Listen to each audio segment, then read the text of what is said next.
स्वागत है आपका आज की इस वीडियो में। आज की इस वीडियो में हम इंडिया चाइना की अगली वॉर के बारे में बात करेंगे कि ये वॉर कैसी होगी और इंडिया के सामने क्या चुनौतियां होंगी। आप हमारे चैनल को जरूर सब्सक्राइब करें, इससे आपको हमारी हर नई वीडियो का नोटिफिकेशन आपको आ जाएगा। आप हमें फेसबुक पर भी फॉलो कर सकते हैं, हमारे फेसबुक पेज का लिंक डिस्क्रिप्शन में है। प्लीज इस वीडियो को पूरा देखें। तो चलिए शुरू करते हैं।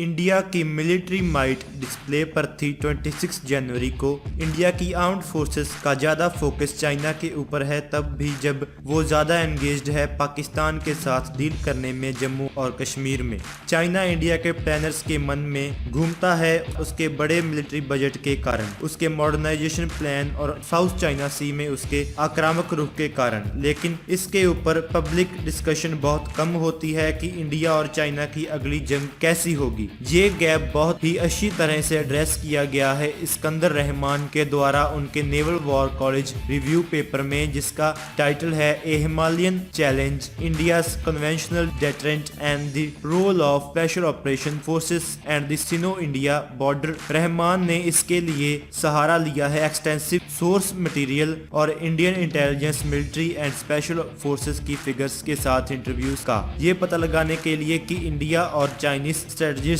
क्या सोचते हैं एक बॉर्डर वॉर के बारे में, वो कैसे अपनी रिसोर्सेज को ऑर्गेनाइज कर रहे हैं और कौन सी प्रॉब्लम्स वो फेस कर रहे हैं। ये पेपर ये असेस करने की कोशिश कर रहा है कि क्या इंडिया के ऑपरेशनल कॉन्सेप्ट्स बढ़ रहे चाइनीज चैलेंज के अनुसार बने हैं।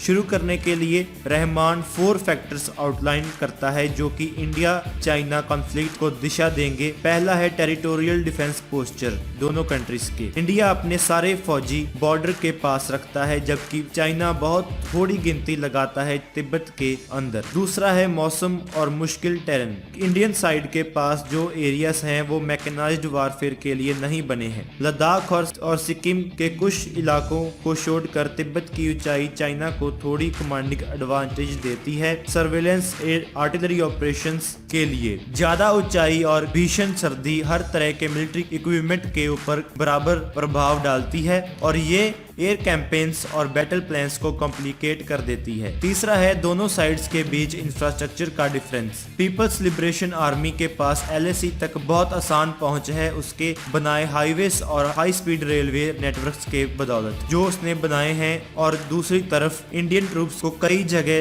पर पहुंचने के लिए घंटों चढ़ाई करनी पड़ती है। चौथा है दोनों तरफ के कमांड सेंटर्स। इंडिया के पास कई क्षेत्रीय कमांड्स हैं आर्मी और एयरफोर्स की, चाइना के पास एक यूनिफाइड थिएटर कमांड है। दोनों तरफ के प्लानर्स मानते हैं कि अगला इंडिया चाइना कॉन्फ्लिक्ट छोटा होगा स्कोप और ड्यूरेशन में, क्योंकि अगर ये लंबा चला तो न्यूक्लियर वार का खतरा है और किसी देश का भी इसमें शामिल होने का खतरा है। चाइना ने 1990 से ही युद्ध क्षेत्र में मोबिलिटी जल्दी से जल्दी ताकत बढ़ाने, पहले हमला करके बढ़त हासिल करने और एक शीघ्र युद्ध करने और शीघ्र सोल्यूशन फोर्स करने के ऊपर जोर दिया है। इंडिया के साथ जंग के दौरान रवायती फौजों को अंदर भेजा जाएगा और इनके साथ ही एयर, इलेक्ट्रॉनिक और साइबर ऑपरेशंस किए जाएंगे। PLA एयरफोर्स और आर्टिलरी स्टैंड ऑफ स्ट्राइक्स करेगी ताकि नीचे से आने वाली इंडियन फोर्सेस को रोका जा सके। PLA की स्पेशल फोर्सेस जरूरी टारगेट्स पर हमला करेंगी ताकि मेन फोर्स यूनिट्स के लिए फेवरेबल हालात पैदा किए जा सकें। इसे इंडिया बहुत घबराहट से फॉलो कर रहा है। चाइना की 15th एयरबोर्न कॉर्प्स की रैपिड डेवलपमेंट्स 35,000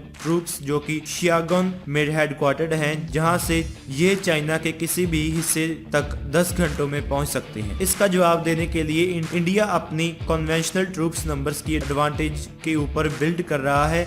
उसके फोर्स स्ट्रक्चर को स्काउट्स की नई बटालियंस के साथ जोड़ के, उसके साथ एयर मिसाइल और सर्वेलेंस एसेट्स ऐड करके, एक नई माउंटेन स्ट्राइक कॉर्प्स खड़ी करके और अपने बॉर्डर एरियाज में रोड और रेल इंफ्रास्ट्रक्चर को इम्प्रूव करके।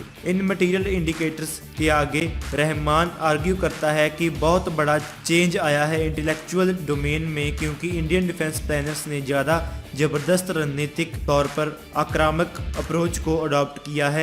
एक स्ट्राइक ऑप्स खड़ी करना एक तरीका था डेटरेंस बाय डिनाइल से दूर जाने का और डेटरेंस बाय पनिशमेंट के पास आने का, ताकि एक ऑफेंसिव डिफेंस बनाया जा सके। जैसे की एक आर्मी कॉलोनल ने रहमान को बताया कि अगर एक बार चाइनीज ने एक पोजीशन कैप्चर कर ली तो उन्हें वहां से हटाना बहुत मुश्किल होगा। हमें अपना खून और पसीना बहाकर उनकी पोजीशन को अटैक करने से अच्छा हमें हॉरिजॉन्टल एस्केलेशन की स्ट्रेटजी अपनानी चाहिए और कहीं और टेरिटरी कैप्चर करनी चाहिए।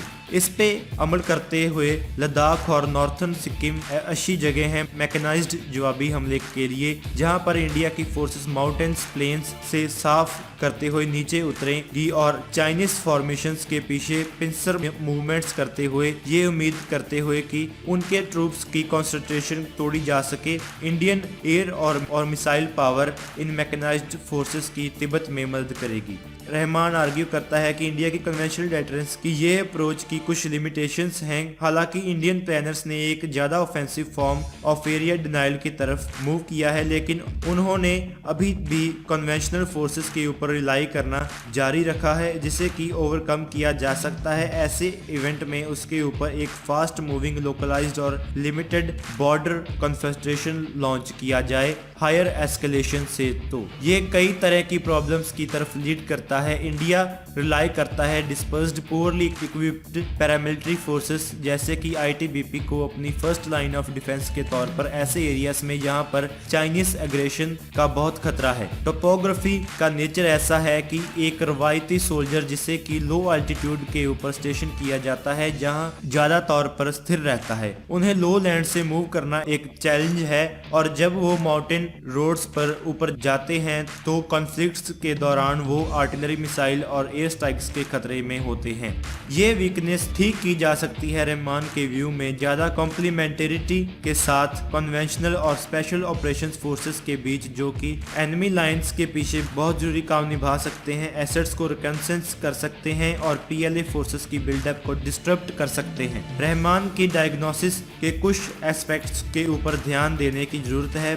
बॉर्डर एरियाज में रोड और रेल प्रोजेक्ट्स डिले होते जा रहे हैं। मई 2016 तक 61 में से 21 बॉर्डर रोड्स प्रोजेक्ट ही कंप्लीट हो सके हैं। जरूरी इक्विपमेंट की कमी अभी भी है, जिसमें parachutes, night vision devices, high altitude clothing और यहां तक एल्यूमिनियम भी बेल्ट अटैचेबल वाटर भी शामिल है। स्पेशल फोर्सेस बहुत जल्दी एक्सपेंड हुई हैं बिना केयरफुल और डेलिब्रेट प्लानिंग के, और कई बार बटालियंस को इन्फेंट्री से इक्विपमेंट लेके ऑपरेट करना पड़ता है।